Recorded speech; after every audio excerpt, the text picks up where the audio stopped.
por ejemplo, porque son los de aire acondicionado. Entonces estos motocompresores son herméticos alternativos, es decir, que tienen un pistón que, por ejemplo,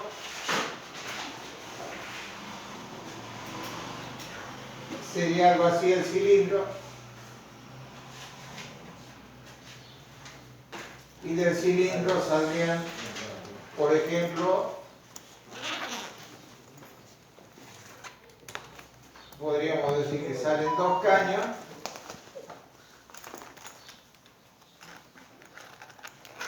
y estos tienen un pistón manejado por un motor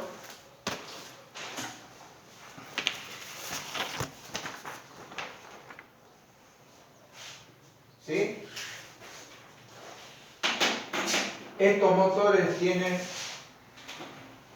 un flapper de baja, una lámina flapper de baja, una lámina flapper de alta. ¿Sí? Esas láminas flapper son flexibles, es decir, por supuesto, perfectamente calibradas para este tipo de trabajo. Por ejemplo,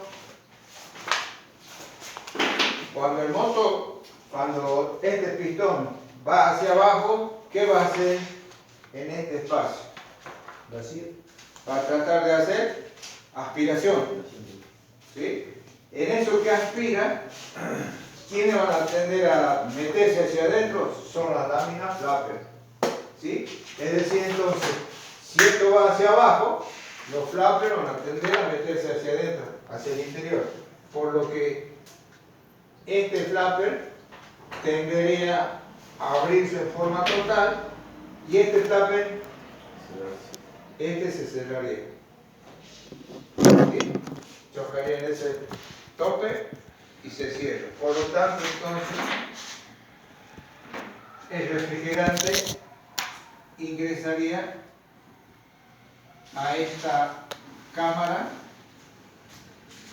para luego, cuando el refrigerante a alta presión comprimido. ¿Estamos ahí? Es decir, que estos flappers, lamentablemente, por más que sea 0 kilómetros el motocompresor, no tiene un cierre perfecto, siempre tiene un pequeño desplazamiento del refrigerante. ¿Y cuál es el inconveniente que estos flappers no cierren bien? A ver, analicemos.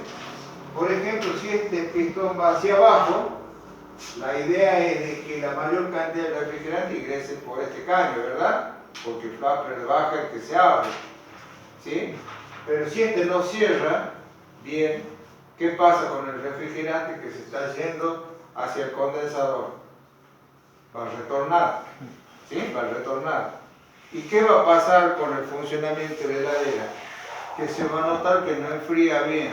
¿Por qué? Porque justamente este que le tiene que proveer 100% del refrigerante al condensador no lo hace en ese porcentaje. Lo que hace que entonces se note como que si faltase el refrigerante. Pero yo voy agregando el refrigerante y no responde, no responde, no responde, no responde. ¿Pero por qué? Porque estos flappers probablemente no estén cerrando bien. ¿Está? Y la otra contra es, por ejemplo, este refrigerante, ¿cómo sale? A alta presión y a alta temperatura. alta temperatura. Imagínense si este refrigerante retorna y luego lo comprimimos, este no cierra bien, este refrigerante caliente se vuelve. Y si vuelve el refrigerante caliente por acá, por este caño, no se olvide decir entonces, estos flappers deben estar bien. ¿Y hay una forma de comprobar? Hay una forma de comprobar, justamente la clase que viene, van a poder comprobar la compresión del motocompresor más el estado de los flappers. Las dos condiciones se tienen que dar. Que comprima de 10 este motocompresor, casi un 100%, pero a su vez también que los flappers estén bien. Porque si comprime 100% este motocompresor y los flappers no cierran bien, ese motocompresor hay que cambiar. ¿Está? Se tiene que dar las dos condiciones. Buen estado de compresión, buen estado de los flappers. ¿Está? No es reparable los flappers. Y sí, pero ¿qué tenés que hacer para reparar? Abrir, esto, destapar, sacar, si encontrás flapper, y si no encontrás, lo tenés que adaptar. Y nosotros siempre decimos hacer ese tipo de trabajo, la parte mecánica, por más buen mecánico que sea, si vos no tenés los repuestos originales, capaz que te la ingeniás, pero ¿cuánto tiempo te lleva eso? Y aparte, no sabes cuánto va a durar. Es otra. Generalmente no dura mucho. Más si tenés que adaptar. Porque tiene una caladura ahí donde apoya justito. Imagínate si este flapper es un poquito ancho. ¿Qué hace? No va a hacer un buen cierre. ¿Qué es lo que vas a hacer seguramente vos? La piedra de medir. Y si lo calientas a un metal, ¿qué pasa con este metal? Se destempla. Es decir, que pierde la calibración original. Chicos, nosotros te sugerimos cambie el motocompresor. A estos motocompresores, tómenlo como descartado. ¿Sí? No le busquen la vuelta ni para rebobinar, ni nada por el estilo. Directamente, bobina cortada o no arranca el motor porque está trabado, listo, cambiamos motocompresor. No lo hacemos mucho problema, ¿está? Bien, ¿se entendió entonces? Profe, Sí. Cuando sepamos el valor de la compresión del motor, ¿dónde debemos basarnos? Digamos, hay un dato, digamos, que diga, bueno, este coincide con él. Eso vamos a íbamos a explicar, pero lamentablemente como nosotros tenemos media hora menos que los otros 3 grupos que estaban anteriormente, que sería el jueves y viernes, y jueves y viernes, 2 grupos. Entonces vamos a llegar solamente hasta hacer la prueba de arranque directo, en la práctica. ¿Sí? Pero en la clase que viene le vamos a explicar. Primero le explicamos cómo se hace la prueba de compresión de motor y a qué valores tiene que llegar esa compresión del motor. ¿Sí? Y cómo se prueba, ahí en esa prueba de compresión del motor, cómo se prueba el estado de los flappers. ¿Está? En esa lo van a hacer inclusive ustedes, cada uno de ustedes. No sé si, bueno, el arranque directo, no sé si alguien ha hecho su punta de prueba. De todas maneras, vamos a poner una, bueno, si lo existe, con eso lo vamos a probar ahí también, o a probarlo. ¿Está? Es decir, entonces, nosotros sí o sí tenemos que saber el estado del motocompresor. Si comprime bien, porque es una de las causas por las cuales una heladera no enfría. ¿Está? Pero cuando no comprime, también tiene que estar en buen estado, el flapper. Porque puede tener una buena compresión, pero no cerrar bien los flappers no tiene ningún sentido entonces de seguirlo instalando ese motocompresor. Directamente cambiar. Más allá de la buena compresión que puede tener. ¿Está? Bien. Entonces se entiende cómo trabaja un motor así a pistón, ¿verdad? Que sería este pistoncito que les digo. Este es el cilindro que yo lo dibujé. Acá tiene la tapa donde están las cámaras de succión y compresor. Entonces el pistón entra y sale, ¿ven? Entra y sale. Bien. Por ejemplo, los motocompresores antiguos, digamos así, tienen más o menos esta característica. Esta sería la carcasa. ¿Sí? Esa sería la carcasa. Y como veníamos trabajando nosotros, acá había 2 caños.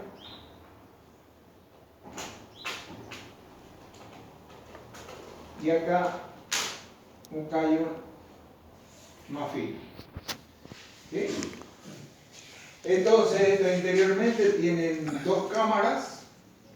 Vamos a graficarlo más o menos de esta manera. Una cámara que sería la de succión y una cámara, la de compresión. Estos están interconectados. Y esto tiene 2 cañitos. Un cañito así, por el cual aspira el refrigerante que cae dentro de la boca. Y la salida esta lo hace ya en forma directa a través de un cañito. ¿Sí? Que por ejemplo, a ver si alcanzan a ver, este caño es el que está conectado con este caño. ¿Sí? Y este caño para acá iba conectado ahí. Es decir, que los chavos lo han cortado acá, lo han separado. ¿Está? Es decir, que este cañito, este que dibujé acá, ¿sí? Este sería. Tiene un pulmoncito, por lo duda, para tener líquido.